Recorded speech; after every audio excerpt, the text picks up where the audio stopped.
February 2019, that was when the trailer dropped. We saw a red dress, we saw a needle, we saw a promise. For years, the Metroidvania community has been frozen in suspended animation. We are collectively holding our breath, waiting for Hollow Knight Silksong. We aren't just waiting for a sequel, we are waiting for a feeling. That specific high of getting lost in a ruined world, terrified of what's around the corner, yet unable to look away. That sense of discovery Hollow Knight gave us. A map that doesn't just expand, it reveals itself slowly, reluctantly, endlessly. But while we were staring at the horizon, waiting for the king to return, the kingdom changed.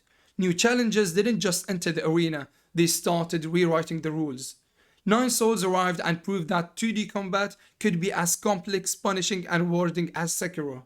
And just this month, MIO, Memories in Orbit, finally launched, dropping us into a watercolor world that feels less like a video game and more like a playable dream. It forces us to ask a hard question. Is Silksong really the Metroidvania of the decade? Or has another game quietly taken that crown? Before we compare these three, we need to agree on what we are measuring, because Metroidvania is a terrible word. It describes a mechanic, keys and doors, but doesn't describe the soul of the genre. A truly great Metroidvania isn't about backtracking, it's about trust. Trust that if you jump into that dark pit, there will be something at the bottom. Trust that difficulty isn't cruelty, it's a lesson. And above all, trust the world itself. The world must feel older than you. It must feel like it doesn't care if you survive or not. Like it existed long before you arrived and will continue long after you're gone. Silksong, Nine Souls and MIO all speak this language, but they speak completely different dialects. One speaks in speed, one speaks in violence, and one speaks in silence. Let's start with the ghost in the room. Talking about Silksong is different now. It's no longer a ghost of expectation, it's real. And even in the full game, we see a massive philosophical shift from Hollow Knight. In the original, the knight was a vessel, passive, reactive, cautious. Hornet is a hunter. Look at the animations. She has weight, yes, but more importantly, momentum. She mantless ledges instead of climbing them. She uses tools instantly. Healing isn't a pause in danger, it's a frantic bandage wrap while still moving. Team Cherry addressed one of the genre's quiet criticism, slowness.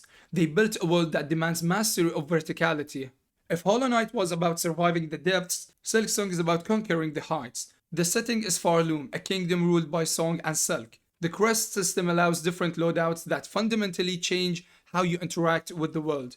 But here is the danger. We built this game up in our minds to be perfect. We expected exploration like Elden Ring, tight combat like Celeste, charm like Undertale.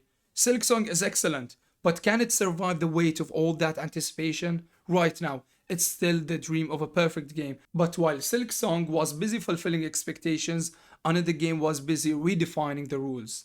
Nine Souls doesn't care about nostalgia. Red Candle Games calls it Tau Punk, a mix of Taoism and cyberpunk, and it is visually stunning. But the aesthetics are a trap. They lure you in with beautiful hand-drawn art, and then the game breaks your teeth. This isn't a traditional Metroidvania, it's a 2D Sekiro. Most games let you dodge instinctively. Nine Souls grabs you by the collar and screams, "Don't move." You must stand your ground, deflect, absorb the rhythm, master every frame. Yes, there are unblockables. Yes, secrets exist, but everything feeds the same loop, pure, unadulterated combat aggression. You play as Yi, seeking vengeance against 9 rulers in a forsaken realm. The story deals with heavy themes, revenge, artificial intelligence, the cost of immortality. But let's be honest, you are here for the bosses. The fights, especially the final encounters, are already being called some of the best in gaming history. A single mistake sends you back. Every battle is a dance of death. If Silksong is the fluid dance of a needle, Nine Souls is the heavy impact of a hammer. Linear, difficult, brutal. For the right player, absolute perfection. And then there is MIO, Memories in Orbit.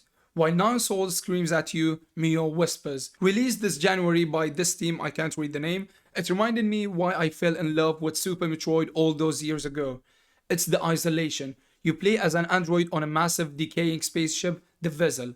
The art isn't sharp or aggressive, it's watercolor, hazy, soft, like a fading memory. The gameplay is distinct. You're not just hacking and slashing, you're flowing through the environment, grappling, creating decoys, slipping past danger. If Nine Souls is friction, MIO is flow. The vessel is full of rogue machines.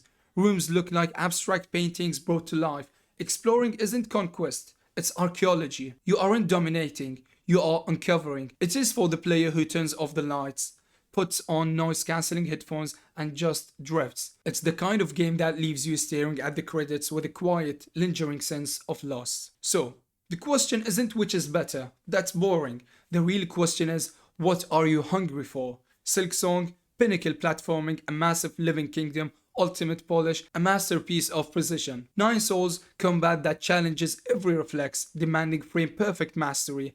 Jagged, brutal, brilliant. MIO, sci-fi loneliness, atmosphere, flow, the most haunting Metroidvania of the year. The wait for Silksong was long. It was memed to death. It was painful.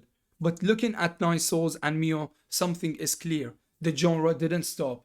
Developers looked at Hollow Knight and said, we can do something different. We can push this further. And they did. We're living in a golden age of Metroidvanias. Whether you want to fight, explore, or dream, you don't have to wait. The games are here. The worlds are open. You just have to choose which rabbit hole to fall into first. So I want to hear from you. Are you still holding out for Silksong, or has Nine Souls or MIO taken the top spot in your library? Comment below, and if you want more deep dives into games that actually respect your time, hit that subscribe button. I'll see you in the next one.